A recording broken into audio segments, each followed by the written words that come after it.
मेरे प्यारे देशवासियों, नमस्कार। 75वें गणतंत्र दिवस की पूर्व संध्या पर मैं आप सभी को हार्दिक शुभकामनाएं देती हूँ। जब मैं पीछे मुड़कर ये देखती हूँ कि विपरीत परिस्थितियों के बावजूद हमने कितने लंबे यात्रा की है, तो मेरा हृदय गर्व से भर जाता है। हमारे गणतंत्र का 75वां वर्ष कई अर्थों में देश की यात्रा में एक ऐतिहासिक पड़ाव है।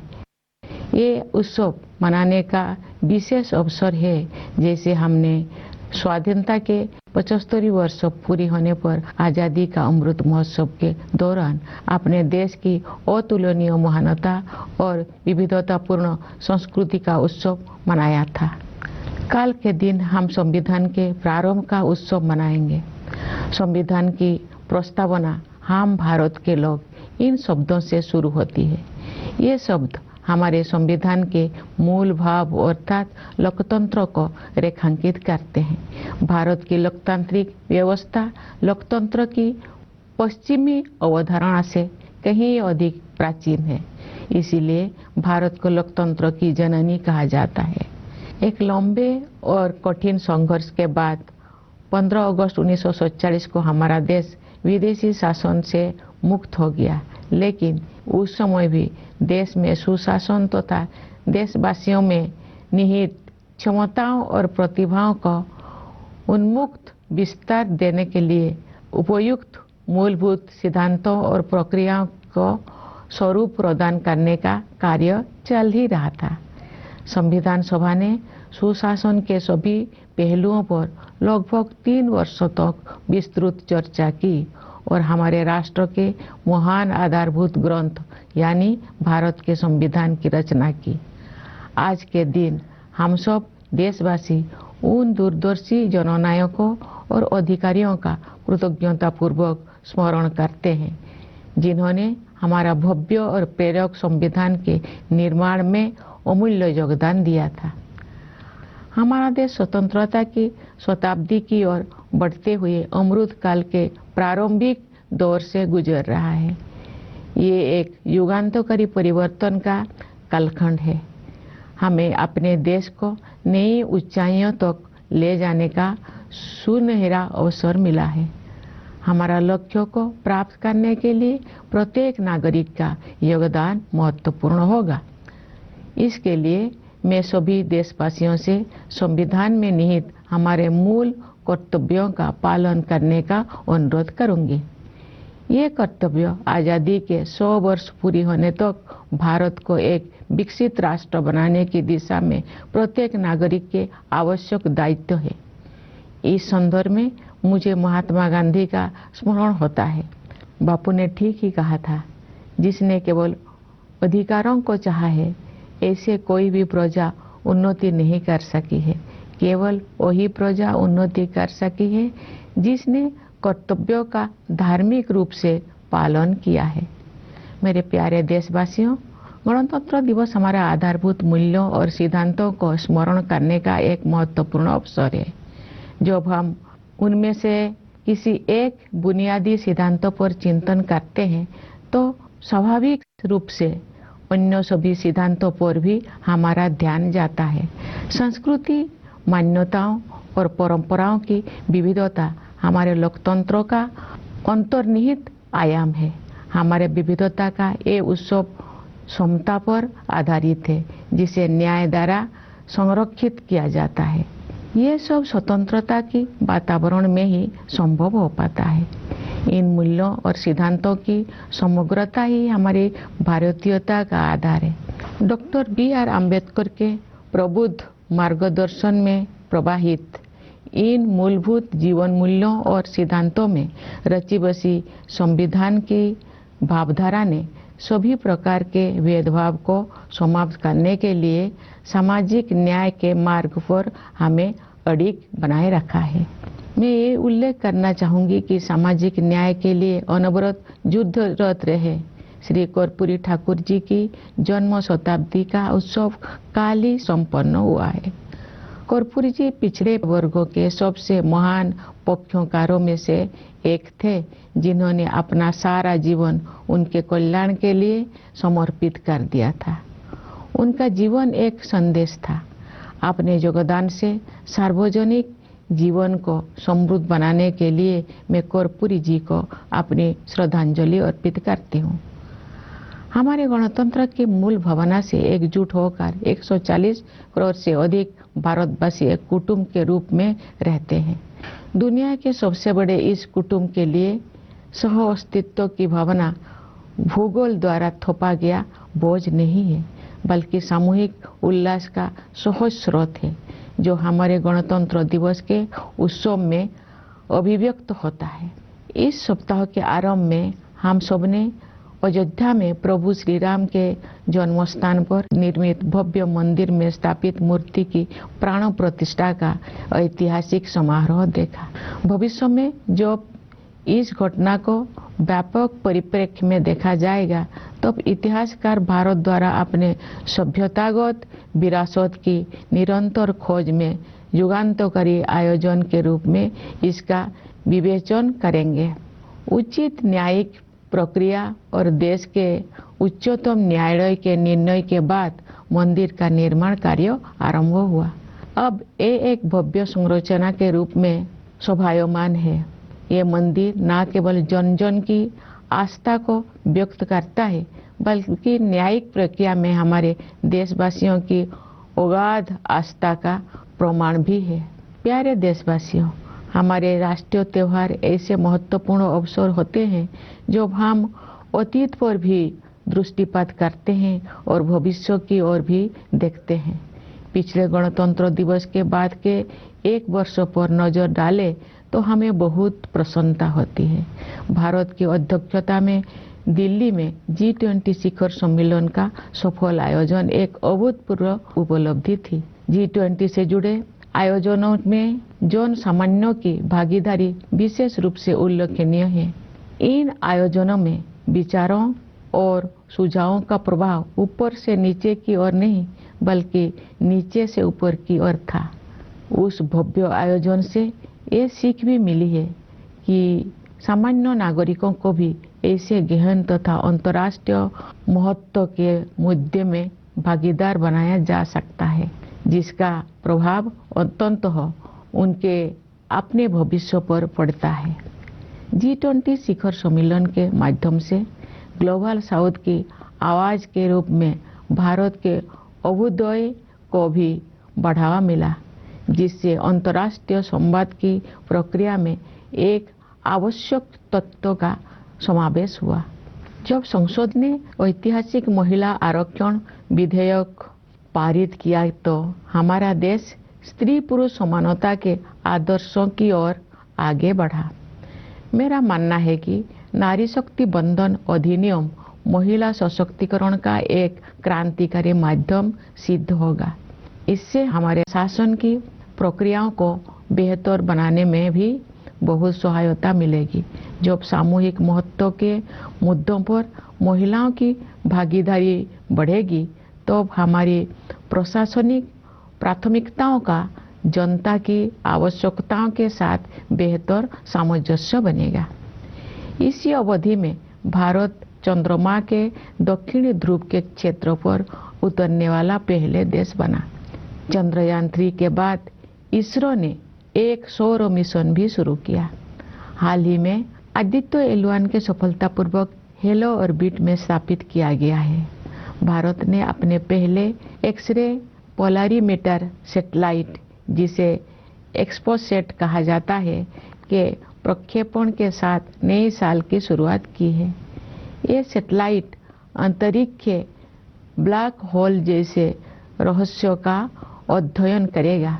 वर्ष 2024 के दौरान अन्य कोई अंतरिक्ष अभियानों की योजना बनाए गए हैं। ये प्रसन्नता के विषय है कि भारत की अंतरिक्ष यात्रा में अनेक नई उपलब्धियां हासिल की जाने वाले हैं। हमारे प्रथम मानव अंतरिक्ष उड़ान कार्यक्रम गगनयान मिशन की तैयारी सुचारू रूप से आगे बढ़ रही है। हमें अपने वैज्ञानिकों और प्रौद्योगिकी विशेषज्ञों पर सदैव गर्व रहा है, लेकिन अब ये पहले से कहीं अधिक ऊंचे लक्ष्य तय कर रहे हैं और उनके अनुरूप परिणाम भी हासिल कर रहे हैं। भारत के अंतरिक्ष कार्यक्रम का उद्देश्य संपूर्ण मानवता के कल्याण के लिए विज्ञान और प्रौद्योगिकी की भूमिका को और अधिक विस्तार तथा गहराई प्रदान करना है। इसरो के कार्यक्रम के प्रति देशवासियों में जो उत्साह दिखाई देता है, उससे नई आशाओं का संचार हो रहा है।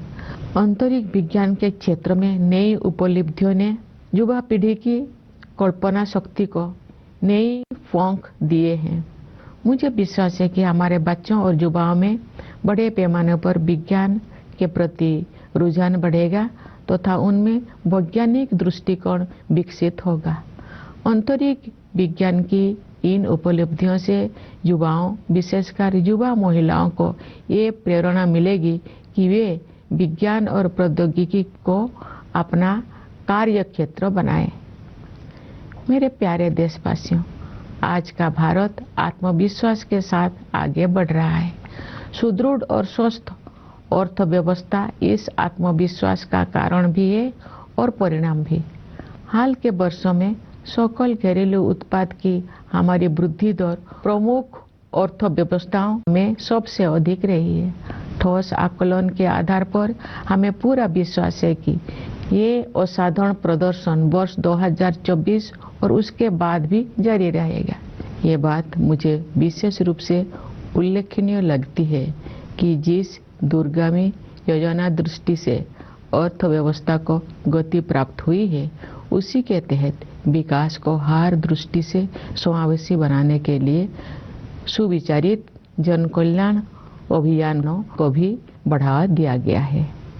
महामारी के दिनों में समाज के कमजोर वर्गों को मुफ्त खाद्यान्न उपलब्ध कराने के लिए लागू योजनाओं का दायरा सरकार ने बढ़ा दिया था।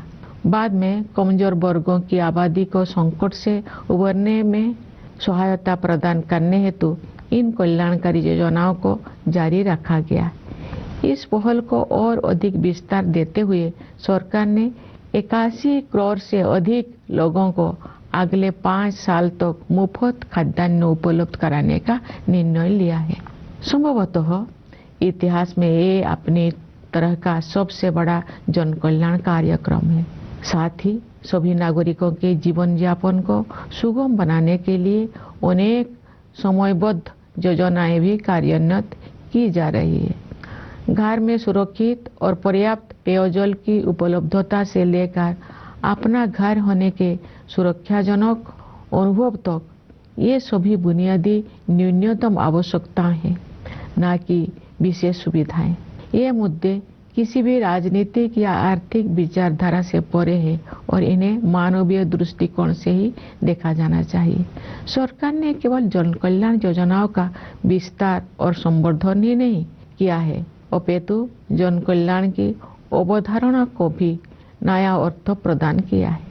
हम सभी उस दिन गर्व का अनुभव करेंगे जब भारत ऐसे कुछ देशों में शामिल हो जाएगा जहां शायद ही कोई बेघर हो। समावेशी कल्याण की इसी सोच के साथ राष्ट्रीय शिक्षा नीति में डिजिटल विभाजन को पाटने और वंचित वर्गों के विद्यार्थियों के हित में समानता पर आधारित शिक्षा व्यवस्था के निर्माण को समुचित प्राथमिकता दी जा रही है। आयुष्मान भारत योजना के विस्तारित सुरक्षा कवच के तहत सभी लाभार्थियों को शामिल करने का लक्ष्य है। इस संरक्षण से गरीब और कमजोर वर्गों के लोगों में एक बहुत बड़ा विश्वास जगा है। हमारे खिलाड़ियों ने अंतर्राष्ट्रीय मंच पर भारत का मान बढ़ाया है। पिछले साल आयोजित एशियाई खेलों में हमने 107 पदकों के नए कीर्तिमान के साथ इतिहास रचा और एशियाई पैरा खेलों में हमने 111 पदक जीते। ये अत्यंत प्रसन्नता की बात है कि महिलाएं हमारी पदक तालिका में बहुत प्रभावशाली योगदान दे रही है। हमारे श्रेष्ठ खिलाड़ियों की सफलता से बच्चों को विभिन्न खेलों में भाग लेने के लिए प्रेरणा मिली है, जिससे उनका आत्मविश्वास बहुत बढ़ा है। मुझे विश्वास है कि नई आत्मविश्वास से भरपूर हमारे खिलाड़ी आगामी पेरिस ओलंपिक में और भी अच्छा प्रदर्शन करेंगे। प्यारे देशवासियों, हाल के दौर में विश्व में अनेक स्थलों पर लड़ाइयाँ हो रही है और दुनिया के बहुत से हिस्से हिंसा से पीड़ित है। जब दो परस्पर विरोधी पक्षों में से प्रत्येक मानता है कि केवल उसी की बात सही है और दूसरे की बात गलत है, तो ऐसी स्थिति में समाधान परक तर्क के आधार पर ही आगे बढ़ना चाहिए। दुर्भाग्य से तर्क के स्थान पर आपसी भय और पूर्वाग्रह ने भावावेश को बढ़ावा दिया है, जिसके कारण अनवरत हिंसा हो रही है। बड़ी पैमाने पर मानवीय त्रासदियों की अनेक दुखद घटनाएं हुई है और हम सब इस मानवीय पीड़ा से अत्यंत व्यथित है। ऐसी परिस्थिति में हमें भगवान बुद्ध के सारगर्भित शब्दों का स्मरण होता है। नहीं बेरेनो वेरानी समन्तिद कुदाचनम ओबेरेन च समन्ति एसो धम सनंतन। इसका भावार्थ है, यहाँ कभी भी शत्रुता को शत्रुता के माध्यम से शांत नहीं किया जाता है, बल्कि अशत्रुता के माध्यम से शांत किया जाता है। यही शाश्वत नियम है। वर्धमान महावीर और सम्राट अशोक से लेकर राष्ट्रपिता महात्मा गांधी तक भारत ने सदैव एक उदाहरण प्रस्तुत किया है कि अहिंसा केवल एक आदर्श मात्र नहीं जिसे हासिल करना कठिन है, बल्कि ये एक स्पष्ट संभावना है। यही नहीं, अपितु अनेक लोगों के लिए ये एक जीवंत यथार्थ है। हम आशा करते हैं कि संघर्ष में उलझे क्षेत्रों में उन संघर्षों को सुलझाने तथा शांति स्थापित करने के मार्ग खोज लिए जाएंगे। वैश्विक पर्यावरण संकट से उबरने में भी भारत का प्राचीन ज्ञान विश्व समुदाय का मार्गदर्शन कर सकता है। भारत को ऊर्जा के नवीकरणीय स्रोतों को बढ़ावा देने में अग्रणी योगदान देते हुए और ग्लोबल क्लाइमेट एक्शन को नेतृत्व प्रदान करते हुए देखकर मुझे बहुत प्रसन्नता होती है। भारत ने पर्यावरण के प्रति सचेत जीवन शैली अपनाने के लिए लाइव मूवमेंट शुरू किया है। हमारे देश में जलवायु परिवर्तन के मुद्दे का सामना करने में व्यक्तिगत व्यवहार परिवर्तन को प्राथमिकता दी जा रही है तथा विश्व समुदाय द्वारा इसकी सराहना की जा रही है। हर स्थान के निवासी अपनी जीवन शैली को प्रकृति के अनुरूप ढालकर अपना योगदान दे सकते हैं और उन्हें ऐसा करने ही चाहिए। इससे न केवल भावी पीढ़ियों के लिए पृथ्वी का संरक्षण करने में सहायता मिलेगी, बल्कि जीवन की गुणवत्ता भी बढ़ेगी। प्यारे देशवासियों, हमारे स्वाधीनता के 100 वर्ष पूरी होने तक की अमृत काल की अवधि के दौरान अभूतपूर्व तकनीकी परिवर्तन भी होने जा रहा है। आर्टिफिशियल इंटेलिजेंस और मशीन लर्निंग जैसी तकनीकी बदलाव असाधारण गति के साथ सुर्खियों से बाहर आकर हमारी दैनिक जीवन का अंग बन गए हैं। कई क्षेत्र में भविष्य से जुड़ी आशंकाएं चिंतित करती है, लेकिन अनेक उत्साहजनक अवसर भी दिखाई देती है, विशेषकर युवाओं के लिए। हमारे युवा वर्तमान की सीमाओं से परे जाकर नई संभावनाएं तलाश रहे हैं। उनके मार्ग से बाधाओं को दूर करने और उन्हें अपनी पूरी क्षमता का उपयोग करने की सुविधा प्रदान करने के लिए हमें हर संभव प्रयास करना है। हमारी युवा पीढ़ी चाहती है कि सभी को अवसर की समानता प्राप्त हो। वे समानता से जुड़े पुराने शब्दजाल नहीं चाहते हैं, बल्कि समानता के हमारे अमूल्य आदर्शों का यथार्थ रूप देखना चाहते हैं। वास्तव में हमारा युवाओं के आत्मविश्वास के बल पर ही भावी भारत का निर्माण हो रहा है। युवाओं के मनोमस्तिष्कों को संभालने का कार्य हमारे शिक्षकगण करते हैं, जो सही अर्थों में राष्ट्र का भविष्य बनाते हैं। मैं अपने उन किसानों और मजदूर भाई बहनों के प्रति आभार व्यक्त करती हूँ जो चुपचाप मेहनत करते हैं तथा देश के भविष्य को बेहतर बनाने में बहुत बड़ा योगदान देते हैं। गणतंत्र दिवस के पावन अवसर की पूर्व संध्या पर सभी देशवासी हमारे सशस्त्र बलों, पुलिस और अर्धसैन्य बलों का भी कृतज्ञता पूर्वक अभिनंदन करते हैं। उनकी बहादुरी और सतर्कता के बिना हम उन प्रभावशाली उपलब्धियों को प्राप्त नहीं कर सकते थे जो हमने हासिल कर ली है। अपने वाणी को विराम देने से पहले मैं न्यायपालिका और सिविल सेवाओं के सदस्यों को भी शुभकामनाएं देना चाहती हूँ। विदेशों में नियुक्त भारतीय मिशनों के अधिकारियों और प्रवासी भारतीय समुदाय के लोगों को मैं गणतंत्र दिवस की बधाई देती हूँ। आइए हम सब यथाशक्ति राष्ट्र और देशवासियों की सेवा में स्वयं को समर्पित करने का संकल्प करें। इस शुभ संकल्प को सिद्ध करने के प्रयास हेतु आप सभी को मेरी हार्दिक शुभकामनाएं। धन्यवाद। जय हिंद, जय भारत।